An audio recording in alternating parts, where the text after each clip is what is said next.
जमलेल्या माझ्या सर्व तमाम हिंदू बांधवांनो, भगिनींनो आणि मातांनो,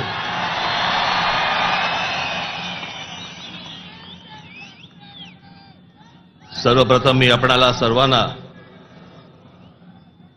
गुढीपाडव्याच्या मनपूर्वक शुभेच्छा देतो.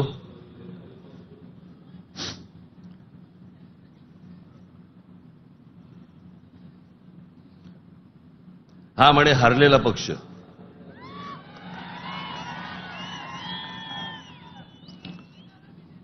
झालं, निवडणुका संपल्या, सगळ्या गोष्टी झाल्या.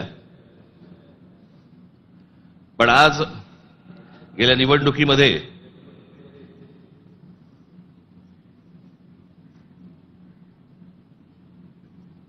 ज्यांनी मतदान करून ज्यांची मतं दिसली त्या सर्व मतदारांचे मी मनपूर्वक आभार मानतो. आणि ज्या मतदारांनी महाराष्ट्र नवनिर्माण सेनेला मतदान करून देखील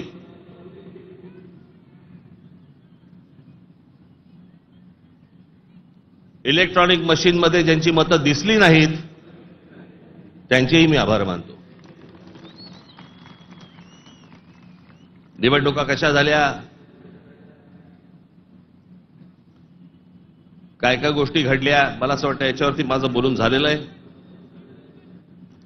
आता जे झालं ते झालं, आता या बघायचं ते याच्या पुढचं. सगळे वेळ काढून आलायत ना, बरंच बोलायचंय मला.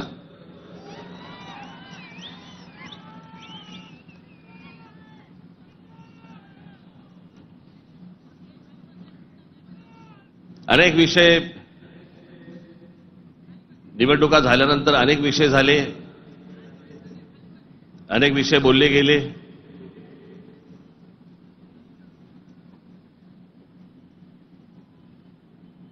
सदिच्छांचे, शुभेच्छांचे अनेक मला फोन पण आले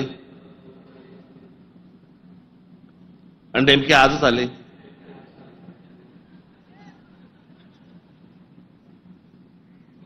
आज का आले याचे अर्थ मला समजतात, जरा जपून.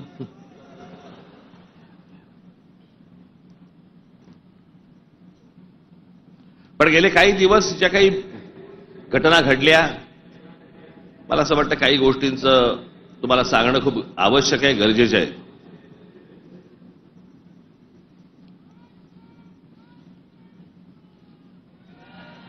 त्यातला पहिला विषय म्हणजे कुंभमेळा. मी त्याशी म्हटल्याप्रमाणे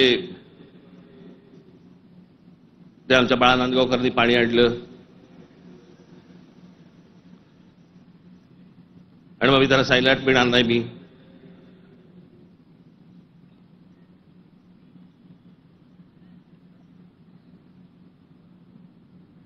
मग नव्याने वारं शिरलेल्या काही हिंदुत्ववाद्यांना असं वाटलं, अरे मी कुंभमेळ्याचा अपमान केला. मूर्ख आहात का?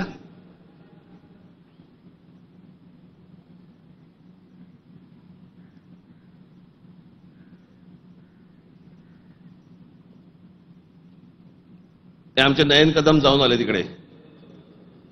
कुठे नयन? कसं वाटलं?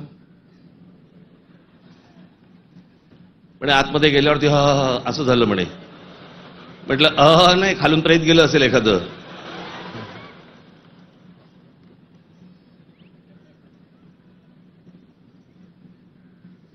आपल्या देशामधल्या नद्यांची जी अत्यंत भीषण अवस्था आहे, ज्याला आपण माता म्हणतो, नदीला देवी म्हणतो, त्या नद्यांकडे आपल्या राज्यकर्त्यांचा, आज नाही, आजचे राज्यकर्ते नाहीत, गेल्या अनेक वर्षांपासूनचे, मला आजही आठवते, गंगा साफ करावी असं पहिलं बोलणारी जे कोणी व्यक्ती मला आठवते, मला राजकारणातली, ती म्हणजे स्वर्गीय राजीव गांधी. राजीव गांधी ज्यावेळेला पंतप्रधान झाले त्यावेळेला त्यांनी गंगा साफ करण्याचं काम सुरू केलं. तेव्हापासून अजून गंगा साफ करतायत. त्याच्यानंतर आता 2014ला नरेंद्र मोदीजी पंतप्रधान झाले, त्यांनी तेच सांगितलं गंगा साफ करणार. आपल्याकडच्या देशांमधल्या नद्यांची अशी अवस्था आहे की त्याच्यामध्ये पाणी पिणं तर लांबची गोष्ट, तुम्ही आंघोळ केली म्हणजे माझ्याकडे आत्ता काही उत्तरेतले लोक येऊन गेले मध्ये आणि त्यांनी मला सांगितलं की कित्येक लाखो लोक तिथे आंघोळ केल्यानंतर आजारी पडलेले आहेत. पडणारच आजारी.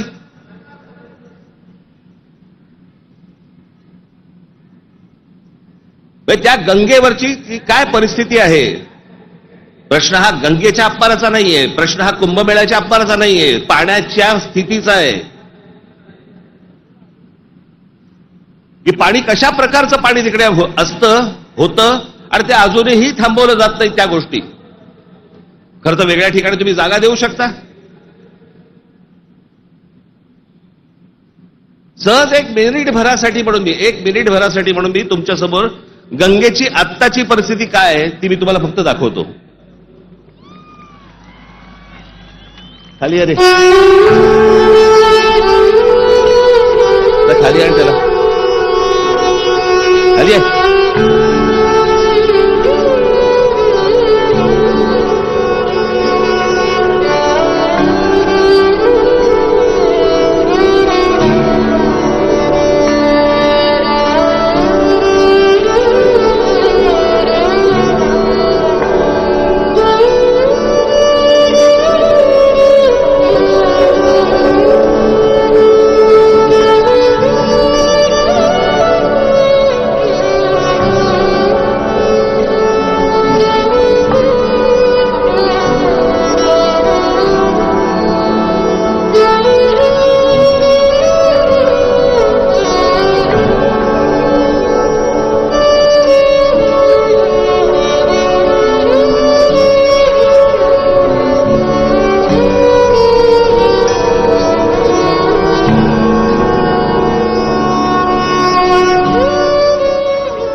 ही गंगेची परिस्थिती आहे.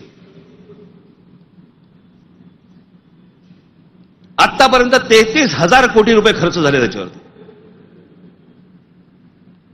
तुम्ही आता तो महंत बघितलात ज्याला बोटीतनं तसाच्या तसाच टाकून दिला.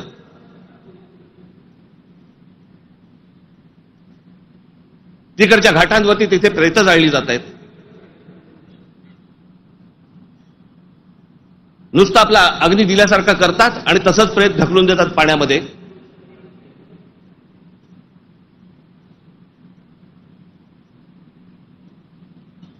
हा कोणता धर्म.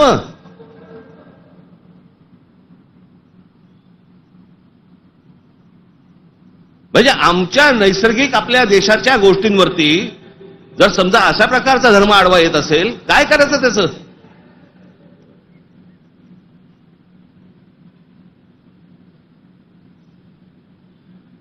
आपल्या गोष्टींमध्ये आपण सुधारणा नको का करायला.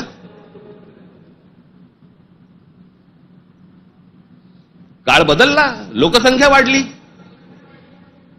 1000 वर्षापूर्वीच्या गोष्टी वेगळ्या होत्या, आताच्या गोष्टी वेगळ्या आहेत.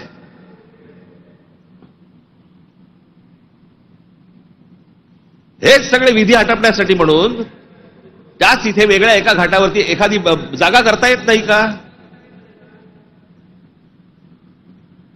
मग काय सांगतात लोक ऐकत नाहीत. ऐकत कसे नाहीत. दारू पिऊन गाडी चालवल्यावरती पोलीस पकडतात. हे समजल्यावरती लोक टॅक्सीने जायला लागले की ते पिऊन. झाली की नाही सुधारणा.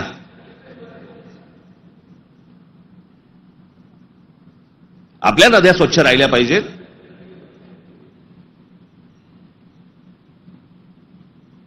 या सगळ्या नद्यांवरचे जे काही मधले भाग आहेत इतके गलिच्छ आहेत, इतके गलिच्छ. आणि या नद्या बर्बाद कोण करतोय. आपणच करतोय. कशाच्या नावाखाली. धर्माच्या नावाखाली.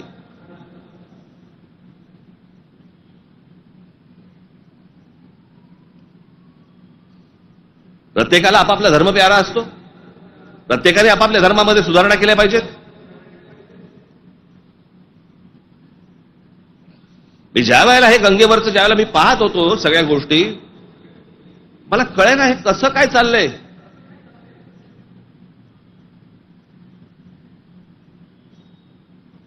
काय म्हणे 65 कोटी लोक येऊन गेले, अर्धा भारत.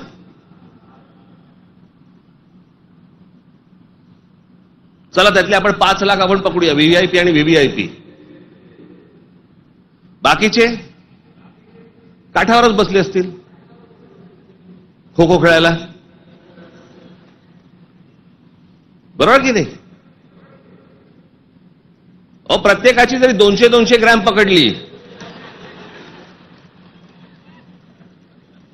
चीनची भिंत बांधता आली असती आपल्याला.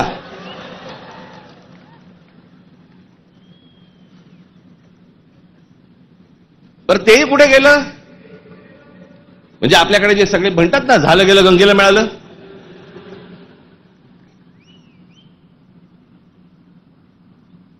महाराष्ट्रामधली देखील आज नद्यांची परिस्थिती हेच. आमच्या कोकणामधली सावित्री नदी घ्या, सगळं केमिकलने भरली आहे. मी आता आणलंय इथे तुमच्यासाठी.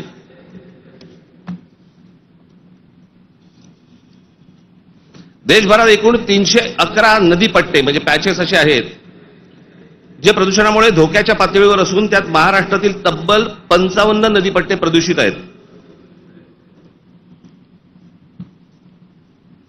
याच्यामधल्या सर्वात प्रदूषित असलेल्या नद्या, सर्वात प्रदूषित म्हणजे उल्हास नदी, मिठी नदी, मुळामुठा, सावित्री, भीमा, पवना, कान्हा, तापी, गिरणा, कुंडलिका, दारणा, इंद्रायणी, नीरा, वैनगंगा, चंद्रभागा, मुचकुंडा, घोड, तितूर, रंगवली, वर्धा, कृष्णा, पाताळगंगा, सूर्या, वाघूर, ढोरणा या नद्या पात्रांमध्ये पाणी हे अत्यंत वाईट आहे. हे माझा रिपोर्ट नाही आहे.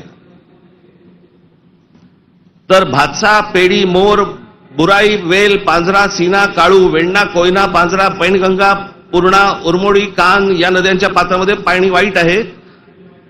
त्या नद्यांच्या तुलनेत मुंबईमध्ये 5 नद्या होत्या, 5 नद्या. कदाचित अनेकांना माहिती पण नसतील. त्यातल्या 4 मेल्या. मेल्या म्हणजे मारल्या. सांडपाणी, झोपडपट्ट्या आणि या सगळ्या गोष्टींबद्दल त्या 4 नद्या मेल्या आणि 5वी ही आता मरायला आली आहे. ती म्हणजे मिठी नदी. आत्ताची मिठी नदीची काल मी शूट करायला सांगितलंय. काल मी अगोदरचं पण दाखवत नाहीये, मी कालचं दाखवतोय. मुंबईमधली 5वी एकमेव राहिलेली नदी, त्याची काय अवस्था एकदा बघा.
नदी आहे आपली. या सगळ्या नद्या मारून टाकल्या आपल्या लोकांनी. दरवर्षी येणार मुंबई महानगरपालिका म्हणणार की आम्ही मिठी नदी साफ केली. ही साफ जोपर्यंत आजूबाजूची वस्ती हटत नाही तोपर्यंत या नद्या कधीही साफ होणार नाहीत. आपल्या सगळ्या नद्यांमध्ये सगळीकडे केमिकल्स भरलेली आहेत. का? आमचं पोल्युशन कंट्रोल बोर्ड काय करतं? उद्योगधंद्यांना प्रोत्साहन, कारण उद्योगपती ह्यांना प्रोत्साहन देतात.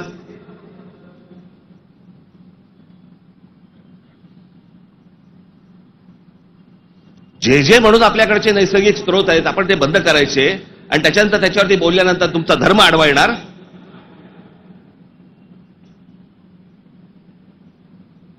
धर्माच्या गोष्टी तर मला तर कोणी सांगू पण नाहीत या लोकांनी. काही गोष्टी आपण आपल्यात सुधारल्या पाहिजेत.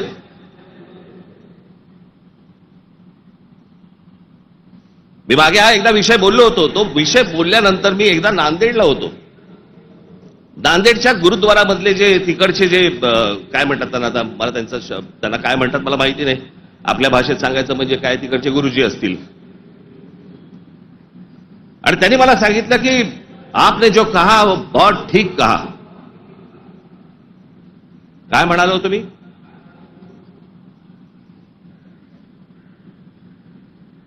आमच्याकडे महानगरपालिका, जिल्हा परिषदा, ग्रामपंचायती, देशभर सगळ्या ठिकाणी आमच्याकडे काय भिंती रंगवल्या जातात, बोर्ड लावले जातात, झाडं जगवा, झाडं वाचवा.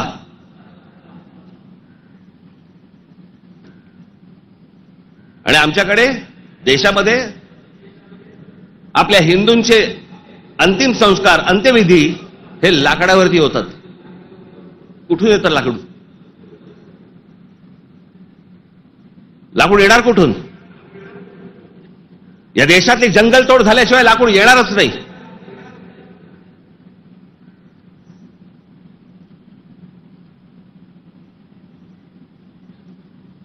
आणि ह्याला पर्याय म्हणून काय त्या इलेक्ट्रिक विद्युत दाहिनी आल्यात ना.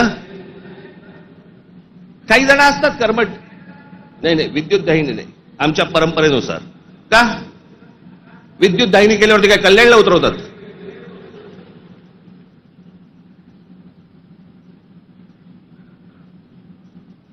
देशभर विद्युत दाहिन्या झाल्या पाहिजेत. त्या विद्युत दाहिन्या झाल्या तर लाकूड लागणार नाही, लाकूड लागणार नाही, मग जंगल राहतील.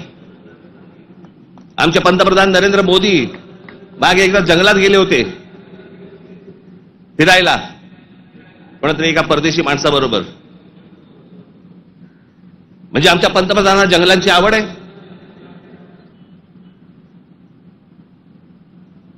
मग ते त्या अंबानीच्या कुठेतरी त्या जामनगरला गेले, वनतारा का तंतारा काहीतरी.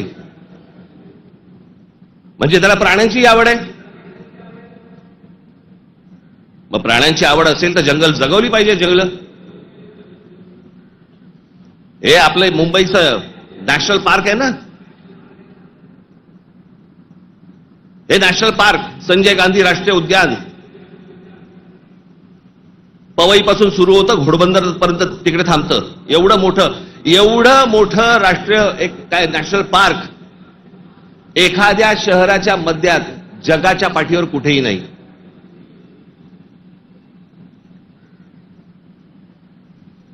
आपण आमचे मूळ विषयच आपण विसरलेलो आहोत.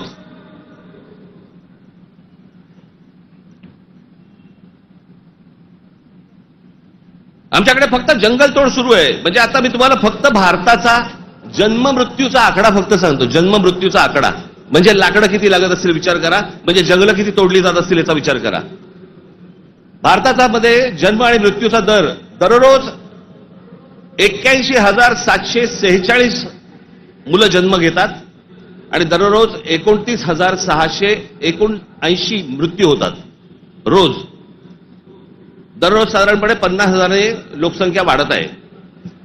महिन्याला 24,52,380 लोक जन्म घेतात आणि महिन्याला 8,90,370 लोक मृत्युमुखी पडतात. वर्षाला 2,94,28,560 जण जन्म घेतात आणि वर्षाला 1,06,84,440 जण मृत्युमुखी पडतात.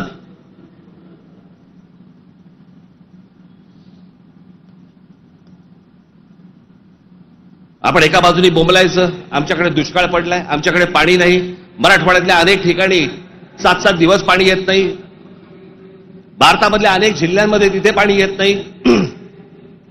आम्ही पाणी येत नाही, सगळ्या गोष्टी होत नाही म्हणून बोंबलत बसायचं आणि आपणच ऱ्हास करायचा या गोष्टींचा. मूळ विषयांकडे आमचं लक्षच नाही. सगळे विषय भरकटवले जातात, सगळे विषय भरकटवले जातात. आमच्याकडे कोण येतो, आम्हाला पाय जंगलांची पडली नाही, पाण्याची पडली नाही, कशाची पडली नाही, आम्हाला पडली औरंगजेबाची. तो बसला एकटा द्राक्ष खात. आणि आम्ही भांडतोय.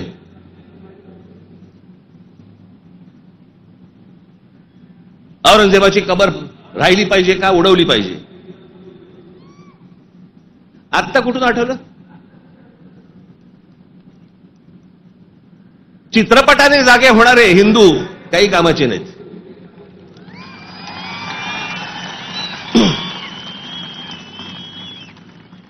काही कामाचे नाहीत ते. चित्रपट थिएटरमधनं उतरला की हे उतरले.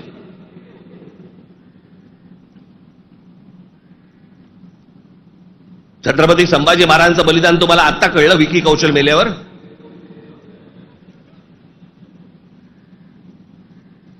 अक्षय खन्ना औरंगजेब बनून आल्यावर तुम्हाला औरंगजेब कळायला लागला?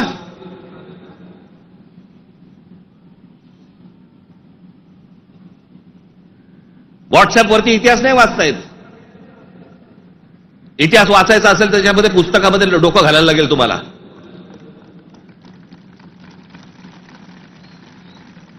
कोणीही बडबडायला लागले हल्ली इतिहासावरती. विधानसभेत पण बोलतात.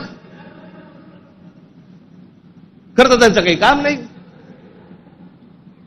औरंगजेबावरती बोलतायत. माहिती तरी का औरंगजेब काय प्रकरण होतं? हे बाहेरून आलेले सगळे लोक. औरंगजेबाचा जन्म गुजरात मधला, दाहोद नावाच्या गावामधला औरंगजेबाचा जन्म.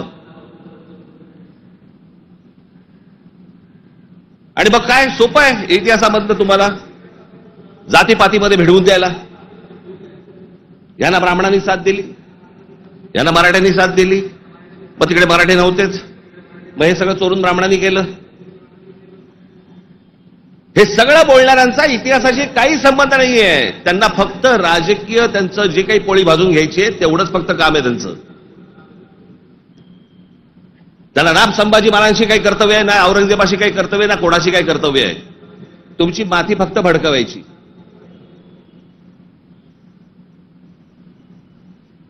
कसल्या इतिहास बोलतोय आपण? अहो, इतिहासाच्या पानात खोलवर गेलात ना, सगळ्या अपेक्षांची आणि कल्पनांची आणि भावनांची सगळी भांडी ठळाठळ फुटतील.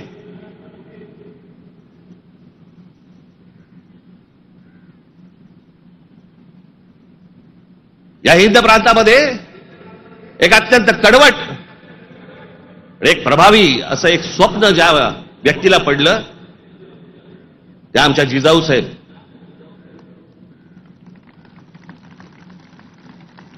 हे त्यांचं स्वप्न. त्यांचे वडील असल्यापासून त्या बघत होत्या. त्यांना समजत नव्हतं हे काय चाललंय. आमचीच लोक या लोकांकडेच का चाकरी करतायत?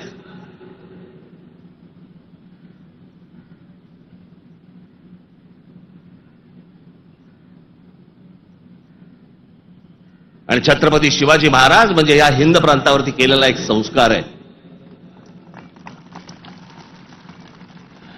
तो एक चमत्कार आहे. ती एक विलक्षण घटना आहे.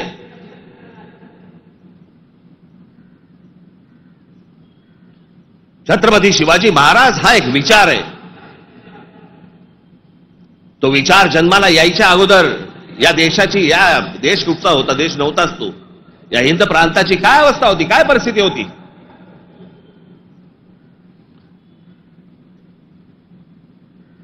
सर्व जातीचे लोक कोणाला कोणाच्याकडे होतेच ना कामाला. दूर कशाला जा. छत्रपती शिवाजी महाराजांचे वडील हे आदिलशाहीतच होते ना.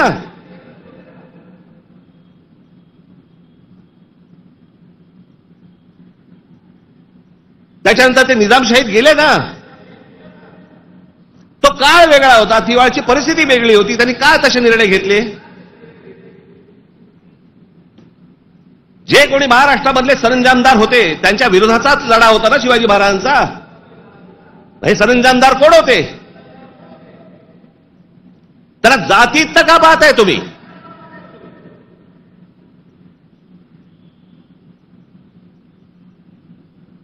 अफजल खानाचा वकील हा कोणी कुलकर्णी नावाचा होता, ब्राह्मण होता. अफजल खानाची बोलणी करायला गेलेला छत्रपती शिवाजी महाराजांचा वकील देखील ब्राह्मणच होता.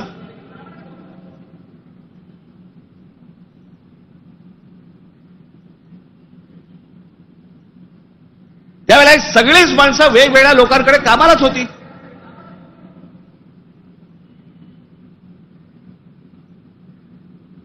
इतिहासातली प्रत्येक गोष्ट काही कागदावरती लिहिलेली नाहीये. त्यावेळेला त्या परिस्थितीत काय निर्णय घेतले असतील आपल्याला काय माहिती.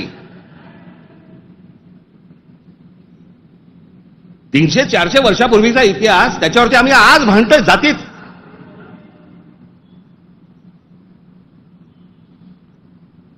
आग्र्याच्या दरबारामध्ये छत्रपती शिवाजी महाराजांच्या समोर संभाजी महाराज असताना संभाजी महाराजांनी औरंगजेबाची 5000 मनसबदारी स्वीकारलेली आहे.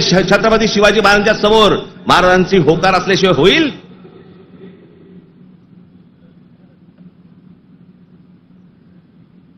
पण आता दरबारात अडकलोय, स्वीकारण्याशिवाय पर्याय नाही. आता स्वीकारू, नंतरचं नंतर बघू. राजकारण असतं ते. परिस्थिती काय, त्या परिस्थितीमध्ये कोणते निर्णय घ्यावे लागतात, काय परिस्थिती असते, आपण पाळणार आहोत का नाही. कशा अंगाने इतिहास पाहायचा असतो हे आपण कधी बघणार आहोत की नाही.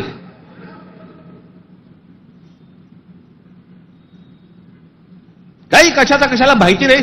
छत्रपती शिवाजी महाराजांसाठी औरंगजेबाचा जो माणूस आला होता, मिर्झा राजे जयसिंग राजपूत हिंदू होता ना.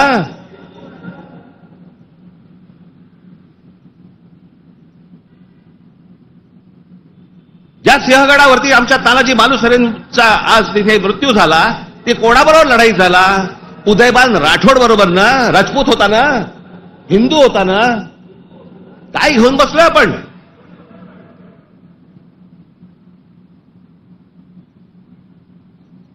कोणत्या काळात जगतो आहोत आपण.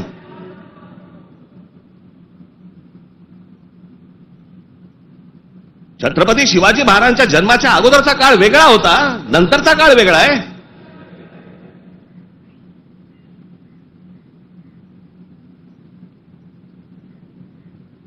मी अनेकदा माझ्या भाषणाबद्दल मी सांगितलेलं आहे, परत एकदा सांगतो, औरंगजेब विषय निघालाय म्हणून.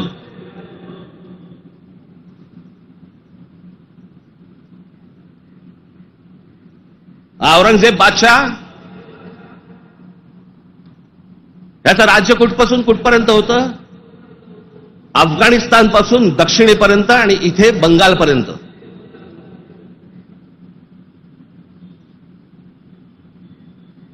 छत्रपती शिवाजी महाराज ज्यावेळेला आग्र्यावरनं निघाले, सुटले, महाराष्ट्र जेव्हा आले, त्याच्यानंतर राज्याभिषेक झाला 74 साली आणि 1680 साली महाराजांचा मृत्यू झाला, निधन झालं त्यांचं. त्या दरम्यान औरंगजेबाचा एक पुत्र, मुलगा, महाराज गेल्यानंतर दक्षिणेत आलाय आणि औरंगजेबाच्या मुलाला शह म्हणजे राहायला जागा बरोबर घेतलं. हे संभाजीराजांनी घेतलंय. तो तिथून पळून आलाय. वाचा जरा इतिहास, वाचा जरा. औरंगजेब ज्या वेळेला आग्र्यावरनं निघालाय, महाराज गेले 1680 साली आणि औरंगजेब महाराष्ट्रामध्ये पोहोचलाय 1681 साली. 1681 ते 1707, 27 वर्ष तो महाराष्ट्रात लढत होता.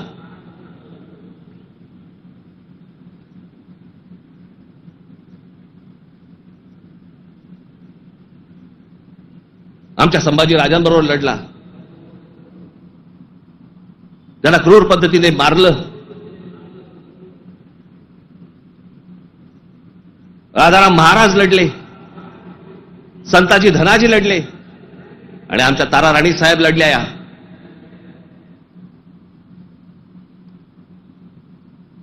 एक महाराष्ट्राचे खूप मोठे लेखक होऊन गेले, नरहर कुरुंदकर.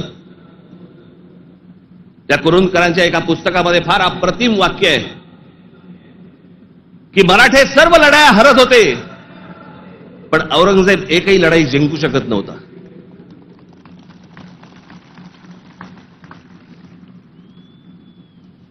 याचं कारण छत्रपती शिवाजी महाराजांचं निधन झाल्यावरती खरं तर औरंगजेबाने परत जायला पाहिजे होता आग्र्याला. नाही, तो इथे का थांबला? एवढा मोठ्या बलाढ्य प्रदेशाचा राजा, शहनशाह, एका 2.5 3-4 जिल्ह्याच्या एका राजासाठी इथे ठाण मांडून का बसला?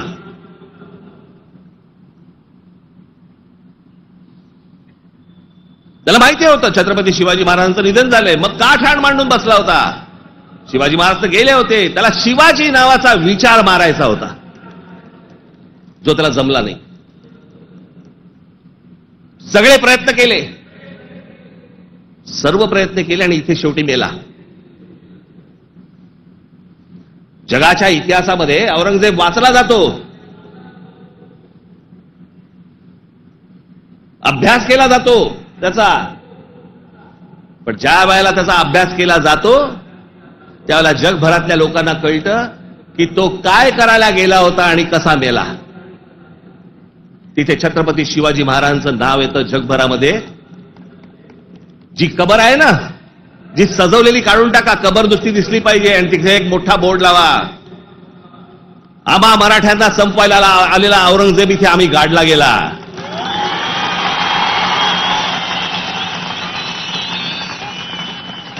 हा आमचा इतिहास.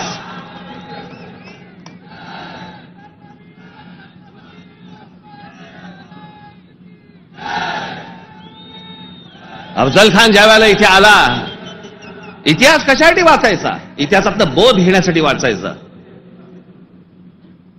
अफजल खान जेव्हा इथे आला त्यावेळेला प्रतापगडावरती मारला गेला खाली, तिथेच त्याची खाली कबर खोदली गेली, तिथेच त्याला पुरला. मराठीत एक फार अप्रतिम जो शब्द आहे ना, पुरून उरीन, तो आहे, तुला पुरीन आणि उरीन. तो पुरला त्याला तिकडे अफजल खानाला. तो शिवाजी महाराजांच्या होकाराशिवाय पुरला नसेल. त्याची कबर जी केली आहे ती महाराजांना विचारल्याशिवाय केली नसेल. महाराजांनी सांगितलं असेल, निश्चित करा,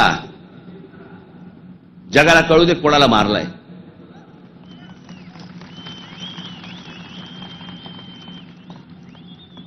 आपण ज्या मराठ्यांनी महाराष्ट्राने ज्यांना ज्यांना गाडले त्यांची प्रतीकं नेस्तनाबूत करून चालणार नाही, ती जगाला दाखवली पाहिजेत, आम्ही यांना गाडलंय.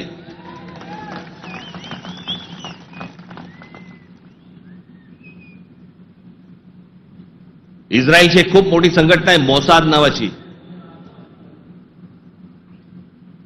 त्याचं एक पुस्तक आहे, त्या पुस्तकामधली एक ओळ फार अप्रतिम ओळ आहे आणि त्याच्यात त्यांनी दिलंय की आम्ही अनेक स्मारकं बांधली इथे इस्रायलमध्ये, पण अनेक लोकांची आम्ही स्मारकं बांधली नाहीत. का? कारण ती जर बांधली तर जगामध्ये ते कृत्य आम्ही केलंय असं जगाला कळेल, म्हणून आम्ही नाही बांधली.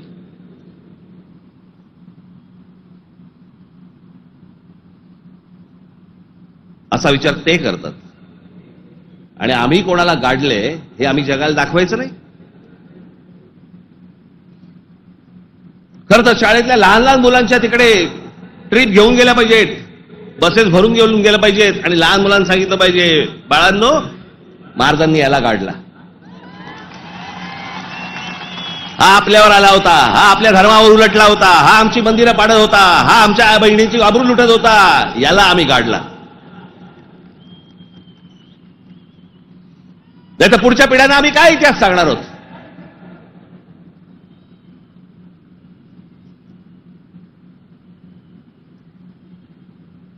माझं महाराष्ट्रातल्या सर्व तरुणांना आणि तरुणींना माझं सर्वांना सांगणं आहे, खास करून तरुणांना आणि तरुणींना,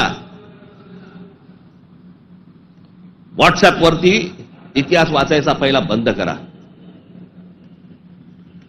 आणि इतिहास ज्या वेळेला तुम्हाला जातीतनं सांगण्याचा कोणीतरी प्रयत्न ज्यावेळेला करेल त्यावेळेला लक्षात ठेवा, तो कुठच्या ना तरी कुठच्या पक्षाला बांधील असेल. तुमची फक्त माती भडकवण्यासाठी हे सगळे उद्योग केले जातात. तुम्ही एक होऊच नाहीत, तुम्ही मराठी म्हणून एक येऊच नाहीत, तुम्ही महाराष्ट्र म्हणून एक येऊच नाहीत, याच्यासाठी हे सगळे प्रयत्न चालू असतात. मुळात विषय वेगळे असतात आणि मग विषय हे असले विषय काढून तुम्हाला भरकटवलं जातं, वेगळीकडे दिलं जातं आणि आम्ही तिकडे बघतो आणि बाकीचे इकडे काम आटपून घेतात. मधल्यामध्ये अडाणींना जमीन पण मिळून जाते.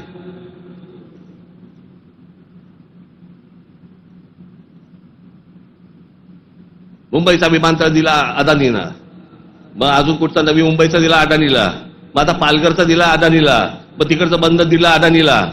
अदानी हुशार निघाला, आम्ही अडाणी निघालो.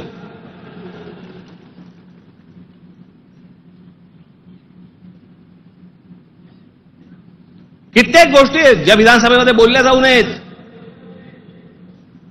लाडकी बहीणचं काय झालं?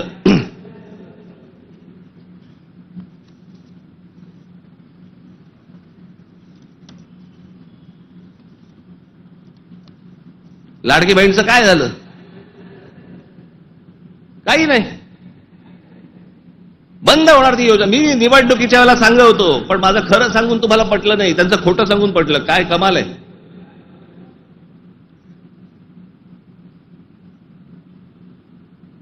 ज्या महत्वाचे जे विषय आहेत, या सगळ्या महत्वाच्या विषयांकडे आपण दुर्लक्ष करायचं आणि दुर्लक्ष करून आम्ही कुठे भरकटायचं, कुठे चालले आमचा. विधानसभेमध्ये चर्चा कशावरती? औरंगजेबावर.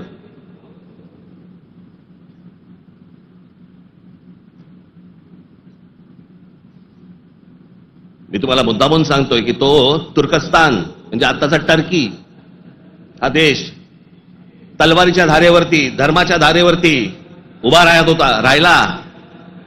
सगळ्या ठिकाणी आक्रमण केली. हा औरंगजेब यांचे हे सगळे आहेत ना, बाबर बिबर पासून सगळे, हे सगळे तुर्की मंगोलियन लोक आहेत. आपण ज्यांना मोघल म्हणतो ना, मोघल म्हणजे मंगोल्स, चंगीज खानवाले. हा तुर्की मंगोल आहे. सगळं धर्म, सगळं मुस्लिम धर्म तलवारीच्या धारेवरती सगळ्या देशभर जगभर पसरवण्याचा प्रयत्न केला. नंतर धर्माच्या आधारावरती तुम्हाला देश नाही उभा करतायत. हे अनेक देशांना समजलं. त्यातला पहिला टर्की म्हणजे तुर्कस्तान. तिकडे 1922 साली त्यांच्या पंतप्रधान काय प्रेसिडेंट जो काय असतो तो, त्याच्यावरती केमाल पाशा नावाचा माणूस आला आणि केमाल पाशाने सगळं अख्खं तुर्कस्तानचं चित्र अख्खं पालटून टाकलं. 1938 साली मला असं वाटतं ते गेले. त्याच्यानंतर जी लोक आली तिथे इस्लाम आता म्हणण्यापुरता आहे तिथे, पण तो आता भाग दक्षिण युरोप म्हणतात त्याला, दक्षिण युरोप. तिकडची परिस्थिती, तिकडची अवस्था जर समजा तुम्ही बघितलीत, म्हणजे त्या सगळ्या ठिकाणी मशिदी आहेत, सगळ्या गोष्टी आहेत, पण तुम्हाला रस्त्यावरती धर्म दिसत नाही. कारण त्याच्या लक्षात आलं की धर्मामुळे देशाची प्रगती होणार नाही. त्याने काय काय प्रकार केले? केमाल पाशाने राज्यघटनेत तुर्कीला धर्मनिरपेक्ष राष्ट्र म्हणून घोषित केलं. इस्लामला राज्य धर्माचा दर्जा काढून टाकला. शरिया कायदे रद्द करून स्विस सिव्हिल कोडवर आधारित नवीन कायदा लागू केला. त्याच्यानंतर अरबी लिपीऐवजी लॅटिन लिपी स्वीकारली. फ्रेंच फेज टोपी त्यांची जी होती त्याच्यावर बंदी आणि पाश्चिमात्य पोशाखांना प्रोत्साहन दिलं. मशिदींमधील अरबी प्रार्थनांना तुर्की भाषेत बदललं.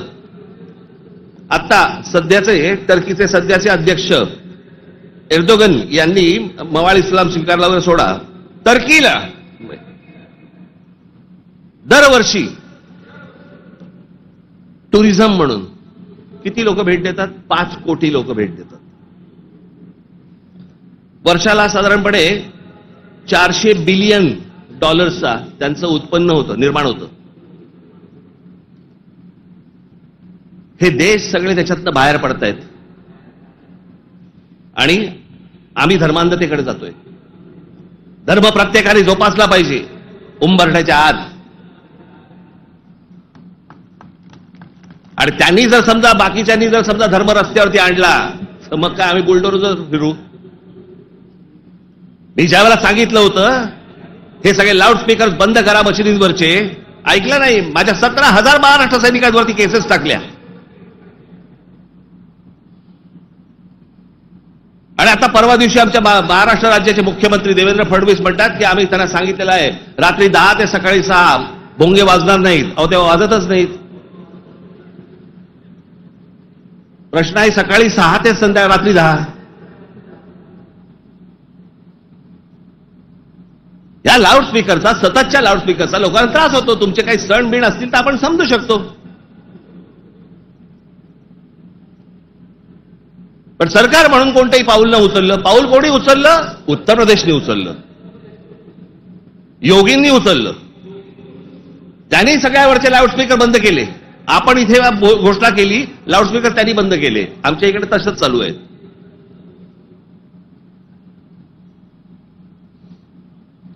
हे इकडे माहीमला इथे समुद्रावरती जे काय त्यांनी काय करतात ते मजार बोलल्यावरती रात्रीच्या रात्री काढून टाकली गेली. आतमध्ये काय? आतमध्ये पोकळ काहीच नव्हतं. ही सगळे अनधिकृत बांधकामं, या अनधिकृत वस्त्या ज्या काय आता झालेल्या आहेत आपल्याकडे, हे सगळे इथे कॉम्बिंग ऑपरेशन्स केली पाहिजेत. अहो, आपण मूळ विषय सगळे जे आहेत ना, जे रोजगाराचे आहेत, जे शेतीचे आहेत, जे कामगारांचे आहेत, जे विद्यार्थ्यांचे आहेत, जे शिक्षणाचे आहेत, सगळे बाजूला काढतोय आपण आणि भलत्या गोष्टींमध्ये आपण रमतोय, भलत्याच गोष्टींमध्ये.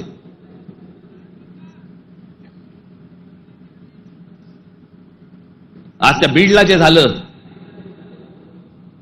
ते संतोष देशमुख, काय बिचारे त्यांना काय किती घाणेरड्या पद्धतीने मारावं, किती घाणेरड्या पद्धतीने मारावं. बरं, तुमच्या अंगामध्ये नसामध्ये जर एवढी क्रूरता भरलेली असेल ना, मी दाखवीन जागा, तिथे जा.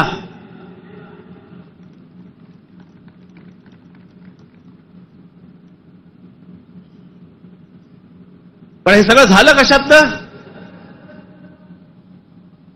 त्या विंडमिल, तिकडची ऍश, तो तिकडचा जो काय प्रकल्प, त्याच्यातनं निर्माण होणारी जी काही ती राख आहे. म्हणजे मी आजपर्यंत ऐकलं होतं की राखेमधनं फिनिक्स पक्षी उभारी घेतो. आमच्या बीडमध्ये राखेतनं गुंड तयार होतात. विषय होता पैशाचा. ही जी काय वाल्मिक कराड आणि जी काय नावं येत आहेत त्यांची, हे सगळ्या खंडण्या. या संतोष देशमुखने त्याला विरोध केला. उद्या तिथे संतोष देशमुख नसता, दुसरा कोणी असता तरी त्यांनी हेच केलं असतं. विषय होता पैशांचा, विषय होता खंडणीचा, विरोध होता खंडणीला विरोध करणाऱ्यांचा. आम्ही लेबलं काय लावली? वंजाराने मराठ्याला मारलं. त्याच्यात वंजारांचा काय संबंध आणि मराठ्यांचा काय संबंध? कशात गुंतून पडतोय आपण? पण तुम्हाला गुंतवलं जातंय, हे राजकीय पक्ष तुम्हाला गुंतवतायत त्याच्याबद्दलच गुंतून राहा. आमच्या मुलांच्या शिक्षणाचा विचार करू नका, विषय आणू नका. आमच्याकडे रोज शेतकरी आत्महत्या करतायत. आता दिवसाला 7 आत्महत्या होत आहेत दिवसाला शेतकऱ्यांच्या. पाहू नका.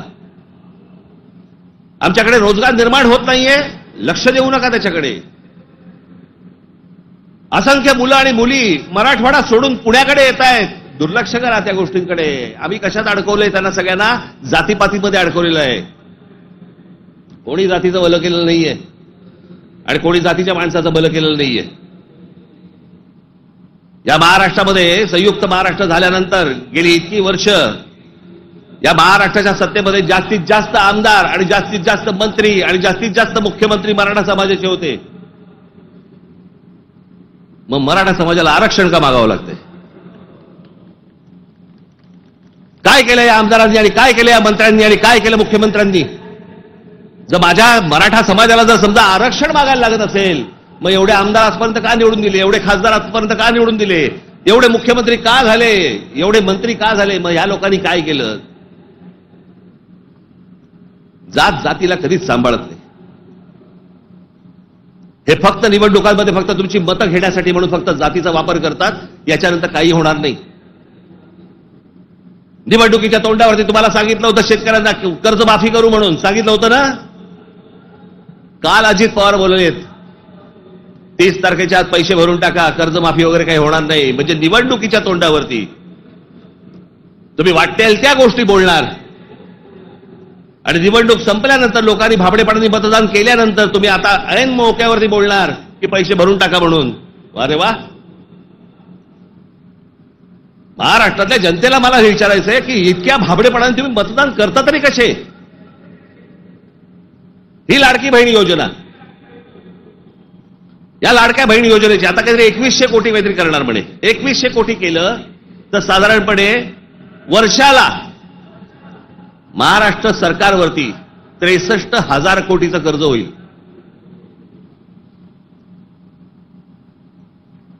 म्हणजे साधारणपणे 5 वर्षाचे काढा तुम्ही किती होतात. 3-3.5-4 लाख कोटी होतात. हे फक्त वाटण्यात. ते वाटू शकत नाहीत. सरकारकडे पैसे नाहीत. ही योजना बंद होणार. अहो, कर्ज काढून दिवाळी साजरी करायला सांगितले कोणी? जे मूळ प्रश्न आहे, जे रोजगाराचे प्रश्न आहेत, माझ्या महाराष्ट्रामध्ये माझ्या मराठी मुला मुलींना नोकऱ्यांचे प्रश्न आहेत, ते सोडवा. आस्थापना येत आहेत आणि तुम्ही बाहेरच्या लोकांना भरताय कंत्राटी कामगार म्हणून. माझ्या महाराष्ट्रामधल्या मुलांना कळत नाहीये, मुलींना कळत नाहीये, कारण आम्ही गुंतवलेत कशात? आम्ही जातीत गुंतवलेत. मारामाऱ्या करा, डोकी फोडा, व्हॉट्सअपवरती जातीत शिव्या घाला, हे उद्योग आमचे सगळे सुरू आहेत. मूळ प्रश्नाकडे आहे कोणाचं लक्ष? खरं तर मूळ प्रश्नांवरती तुम्ही सरकारला धारेवर धरलं पाहिजे, मंत्र्यांना धारेवर धरलं पाहिजे. निवडणुकीच्या तोंडावरती ज्या ज्या प्रकारची तुम्हाला आश्वासनं दिली त्या गोष्टी तुम्ही विचारल्या पाहिजेत. पण मुळात आपलंच लक्ष जर समजा नसेल तर बाकीच्यांचं फावणारच आहे.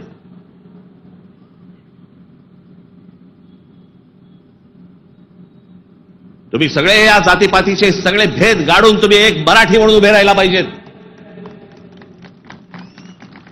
बाकीच्या राज्यांमध्ये बघा, तामिळनाडू बघा, तामिळनाडूमध्ये हिंदी आणतायत, नाही म्हणून त्यांनी सांगितलं येऊ देणार नाही. केरळामध्ये येऊ देणार नाही. आम्हीच लोटांगण घालतोय. आम्हाला समजत नाही आम्ही काय करायचंय. मी इतका भांबावलेला मराठी माणूस आजपर्यंत कधी बघितलेला नाहीये. मी इतका राजकारणाचा झालेला चिखल देखील मी आजपर्यंत पाहिलेला नाहीये. कोणत्याच गोष्टींचं आम्हाला गांभीर्य उरलेलं नाहीये. सगळे जण त्या इंस्टाग्रामवरती चालू आहेत, कारण डान्स बार बंद झाले. तिकडे जे हे चालायचं ते सगळं मोबाईलवरती आलं. कशात गुंतून पडलेला आहात एकदा जर विचार करा. हे ज्या गोष्टी बोलतायत, ज्या गोष्टी सांगतायत, खरं तर माझं मत आहे, मी आता झाला, निवडणुका संपल्या, शिमगा झालेला आहे, होळी संपलेली आहे. तुमच्या साक्षीने सांगतो, माझं खरं तर देवेंद्र फडणवीस तुमच्या हातामध्ये एक चांगलं राज्य, सुसंस्कृत राज्य हातामध्ये आलेलं आहे. याच्याकडे नीट बघा. चांगल्या पद्धतीने मराठी माणसाकडे पाहणार असाल तर आमचा तुम्हाला पाठिंबा निश्चित राहील. प्रत्येक गोष्ट आमची ऐकून करा.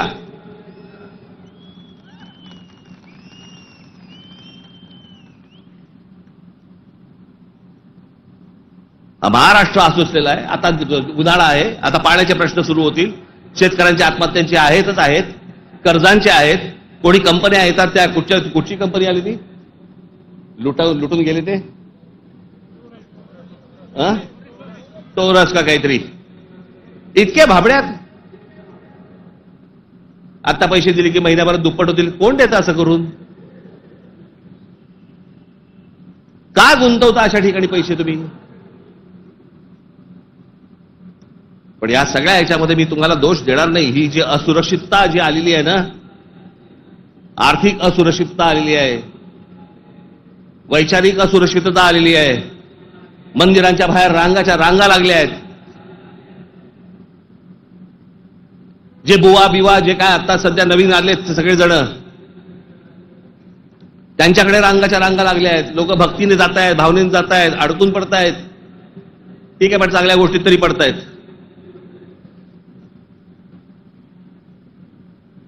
आज चहूबाजूनी महाराष्ट्राला सर्व बाजूनी विळखा पडतोय. मराठी माणसाला विळखा पडतोय. हा विळखा तुम्ही ओळखला पाहिजेत. मराठी भाषेला विळखा पडतोय.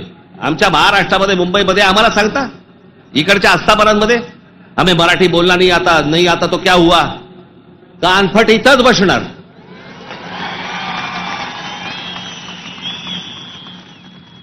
फालतू देशबीज सांगायचं नाही आम्हाला. प्रत्येक राज्याची एक राजभाषा आहे, त्या राजभाषेचा सन्मान हा प्रत्येक राज्यामध्ये राखला गेला पाहिजे. महाराष्ट्रामध्ये, मुंबईमध्ये मराठीचा मान हा राखला गेलाच पाहिजे प्रत्येक आस्थापनेत. या महाराष्ट्रामधल्या उद्यापासून तयारीला लागा. महाराष्ट्रातल्या प्रत्येक बँकेत मराठी वापरली जाते की नाही पहिले चेक करा. प्रत्येक बँकेत, प्रत्येक आस्थापनेत तुम्ही मराठी म्हणून सगळेजण कडवटपणे उभे राहायला पाहिजेत. या देशामधला हिंदू हा हिंदू तेव्हाच होतो जेव्हा मुसलमान रस्त्यावरती येतात.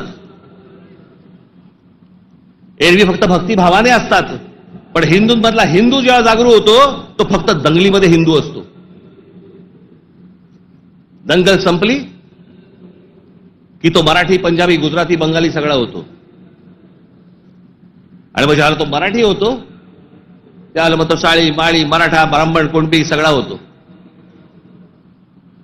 आपापल्या जातीबद्दल प्रेम असणं हे स्वाभाविक आहे, पण दुसऱ्याच्या जातीबद्दल विद्वेष असणं, तिरस्कार असणं ही विकृती आहे.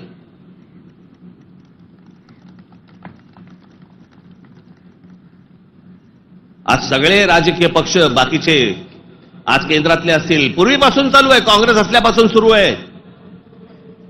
या सर्व प्रश्नांकडे तुमचं गांभीर्याने लक्ष असलं पाहिजे.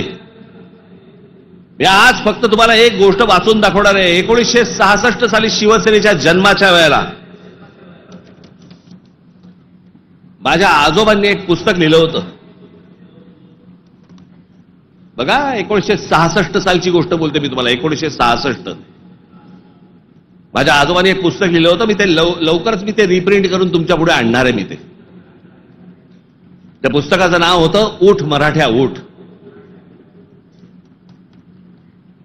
ते पुस्तक आपण सर्वांनी जरूर वाचलं पाहिजे. त्या पुस्तकातला एक फक्त मायना मी तुम्हाला एक फक्त गोष्ट वाचून दाखवतो, आणि ही गोष्ट मला असं वाटतं सर्वांनी गांभीर्याने घेतली पाहिजे. या गोष्टींवरती विचार केला पाहिजे. पूर्वीची काँग्रेस असो, नाही तर आताची भाजपा असो, नाही तर अजून येणारे दुसरे कुठचाही केंद्रामधला पक्ष असो किंवा राज्यामधला, मराठी माणसांनी या गोष्टींचा विचार करणं गरजेचं आहे.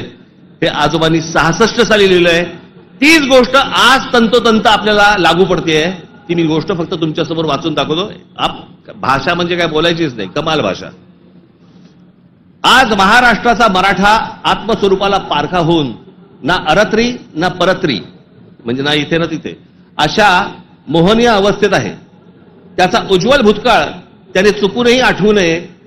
त्याचा उज्ज्वल भूतकाळ, जे मी मगाशी तुम्हाला सांगतो ना, इतिहासातल्या चांगल्या गोष्टी, त्याचा उज्ज्वल भूतकाळ त्याने चुकूनही आठवू नये. या धोरणाने त्याच्या त्या इतिहासाची जडणघडण नव्या राजकारणी रंगढंगाला साजेशी बदलण्याचा उद्योग सध्या चालू आहे. काळाच्या कचक्यालाही न जुमानता ग्रंथ दसतात आणि पिढ्यानपिढ्यांच्या स्मरणात परंपरेने चिरंजीव झालेल्या ठळक ऐतिहासिक घटनांवर ही निरनिराळे बनावट अर्थ बनवण्यात येत आहे. जिकडे पाहावे तिकडे जे आता चालू आहे, त्या इतिहासाचे वेगवेगळे अर्थ तुम्हाला सांगितले जात आहेत. वेगवेगळ्या गोष्टी सांगितल्या जात आहेत जाती जातींमधनं. त्याच्यामध्ये एक त्यांनी एक उतारा दिलाय. गलबला बुद्धी नासते, नाना निश्चय सांगती, ऐकावे कोणाकोणाचे, बोलत आहे बहुचकी, करंटे मिळाले सर्वही, जो तो बुद्धीचं सांगतो.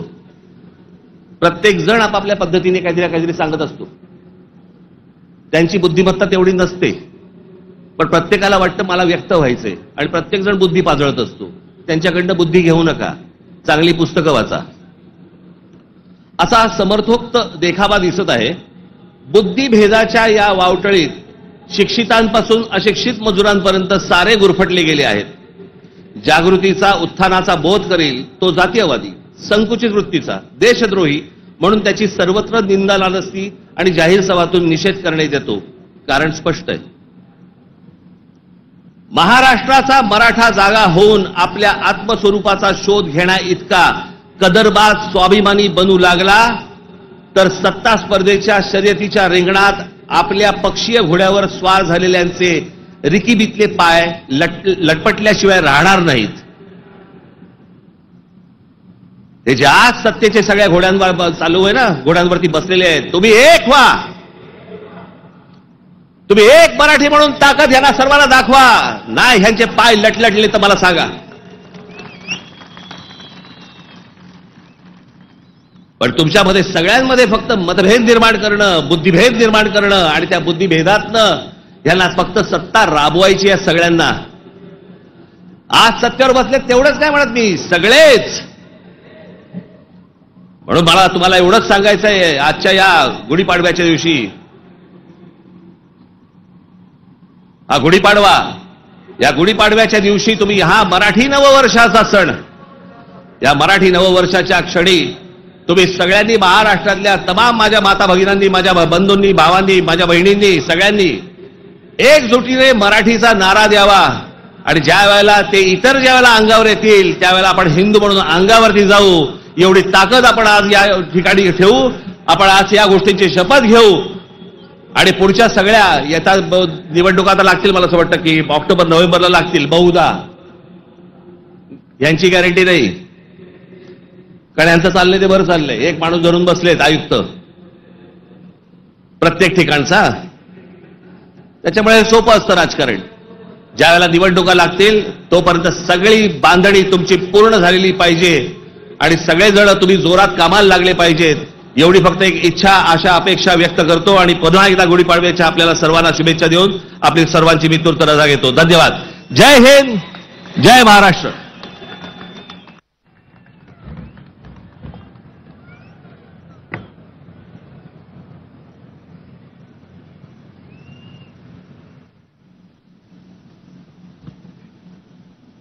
हे जे सगळं मी आजपर्यंत जे काही तुमचं प्रेम मला जे मिळालेलं आहे त्या प्रेमावरती आधारित आजपर्यंत जी सगळी घोडदौड सुरू आहे, ती जी ऊर्जा मला जी मिळते ना ती तुमच्याकडनं सगळ्यांकडनं हे तुम्ही येता तेव्हा मिळतेच मिळते.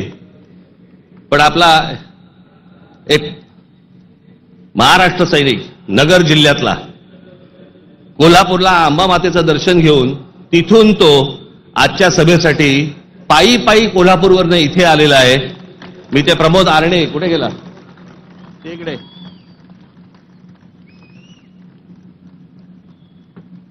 आता बस,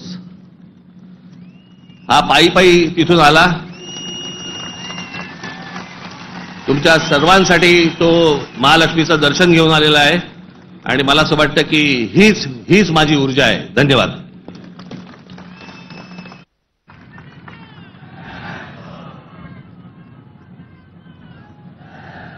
कृपया महाराष्ट्र गीत आणि राष्ट्रगीतासाठी सगळ्यांनी स्थानापन्न व्हावं.